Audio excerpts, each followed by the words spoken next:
¿Quieres saber cómo calcular la fuerza resultante que actúa sobre un objeto? Soy César, estamos en el Nautilus Alpha y vamos a averiguarlo.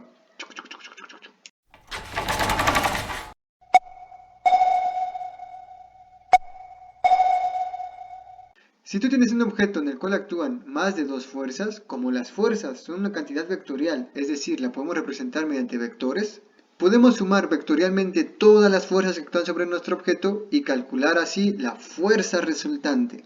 La fuerza resultante no es otra cosa que la suma de todas las fuerzas sobre nuestro objeto. Suponte tenemos esta pelotita. Lo podemos representar en un plano cartesiano como este. Este digamos es la dirección X, este digamos es la dirección Y. Suponte tenemos una fuerza que actúa en esta dirección. Esta fuerza digamos que es la fuerza 1. La fuerza 1 tiene magnitud digamos de 20 newtons. Y tenemos otra fuerza, la fuerza 2, que tenemos la muy buena suerte que actúan en la misma dirección, con una magnitud digamos de 10 newtons.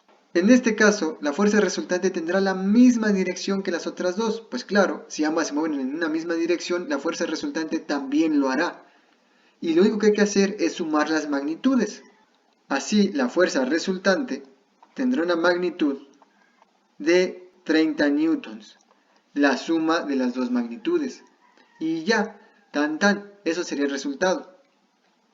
Pero si no tenemos tanta suerte y los dos vectores no actúan en la misma dirección, digamos que la fuerza 2 actúa de este lado, entonces la fuerza resultante no tendrá ni el mismo ángulo que las dos anteriores, es decir, no tendrá la misma dirección que ninguna de las dos, ni su magnitud será tan fácil como simplemente sumar las magnitudes.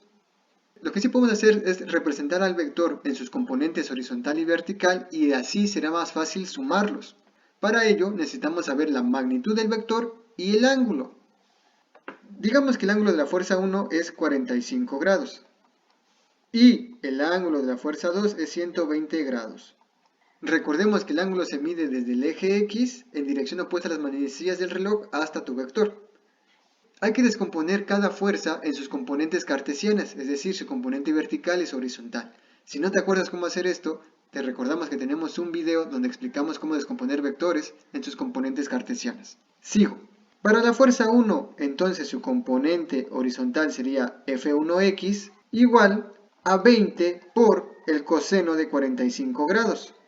El coseno de 45 grados es 1 entre raíz de 2, entonces esto sería 20 entre raíz de 2. Que eso es aproximadamente 14.14. Para la componente en Y tendríamos 20 por el seno de 45 grados.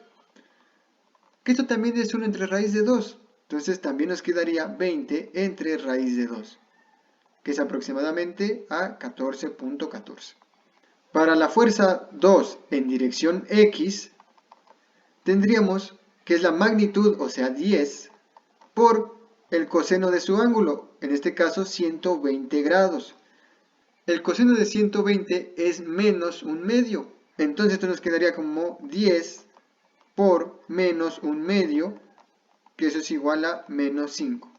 Por otro lado, la componente y del vector 2 sería igual a la magnitud por el seno del ángulo, en este caso 120 grados. El seno de 120 grados es raíz de 3 sobre 2. Entonces aquí pondríamos 10 por raíz de 3 sobre 2, que en decimales eso es aproximadamente 8.66. Y listo, ya tenemos las componentes verticales y horizontales de ambas fuerzas. Si sobre nuestro objeto actuaran más fuerzas, tendríamos que descomponer todas las fuerzas en sus componentes cartesianas, vertical y horizontal.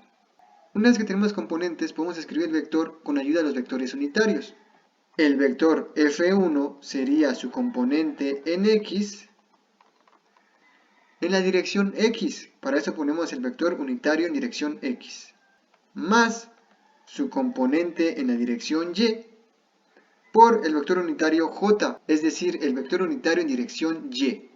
Esto lo podríamos escribir entonces como 14.14 en la dirección Y más 14.14 en la dirección J. Lo mismo para la fuerza 2, sería su componente en X más su componente en Y, en la dirección J. Eso es igual a menos 5 en la dirección Y más 8.66 en la dirección J. Y ya podemos borrar nuestras cuentas. En estos dos renglones tenemos las dos componentes de los dos vectores. ¿Y para qué queríamos las componentes? Bueno, aquí este sería la componente del vector 1 en la dirección X. Y este de acá sería la componente del vector 2 en dirección X. Y así las componentes X, tanto en la fuerza 1 como en la fuerza 2, tienen ahora la misma dirección, dirección X. Y ahora sí podemos sumarlas tan sencillamente como sumar sus magnitudes. Sumando la componente X de la fuerza 1 con la componente X de la fuerza 2, eso nos daría 14.14 más menos 5, que es igual a 9.14. Y la suma de componentes en X, ¿a qué crees que es igual? A la componente X de la fuerza resultante. Del mismo modo, sumando las componentes en Y, porque ahora tienen la misma dirección, dirección Y, podemos simplemente sumar magnitudes y nos quedaría fuerza 1 en Y más fuerza 2 en Y, eso es igual a 14.14 más 8.66, lo que nos daría igual a 22.8. Y eso es exactamente igual a la componente Y de la fuerza resultante. Ya conozco entonces las dos componentes de la fuerza resultante. Y entonces, ahora puedo escribir el vector fuerza resultante con ayuda de los vectores unitarios. Me quedaría como fuerza resultante es igual a la componente X de la fuerza resultante en la dirección X más la componente Y de la fuerza resultante en la dirección Y. Es decir, 9.14 en la dirección Y, en la dirección X, más 22.8 en la dirección Y, es decir, la dirección J. Teniendo las componentes cartesianas, es decir, estas dos, ¿cómo puedo saber la magnitud o la dirección de mi vector? Una opción sigue siendo graficarlos, pero no es la más recomendable. Lo que también podemos hacer es recordar que la magnitud de cualquier vector es igual a la raíz cuadrada de la suma al cuadrado de sus componentes. Que quizás te recuerde al teorema de Pitágoras, ¿cierto? La hipotenusa es igual a la raíz cuadrada de la suma de los catetos al cuadrado, que es justo lo que tenemos aquí.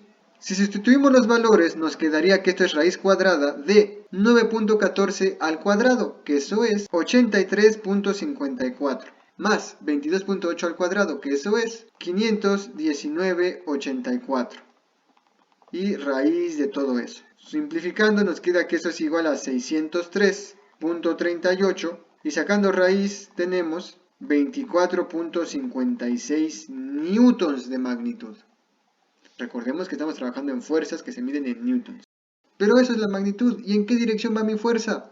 Para saber el ángulo de la fuerza, hacemos uso igual de funciones trigonométricas. El ángulo alfa de la fuerza resultante va a ser igual al arco tangente de la componente en Y entre la componente en X. Es decir, arco tangente de 22.8 entre 9.14. Que eso sería igual a 68.16 grados. Y ya está, ya tengo el ángulo de mi fuerza resultante, ya tengo su magnitud, incluso ya tengo sus dos componentes. Ya sé todo sobre mi fuerza resultante, sé su dirección, sé su magnitud, sé su todo.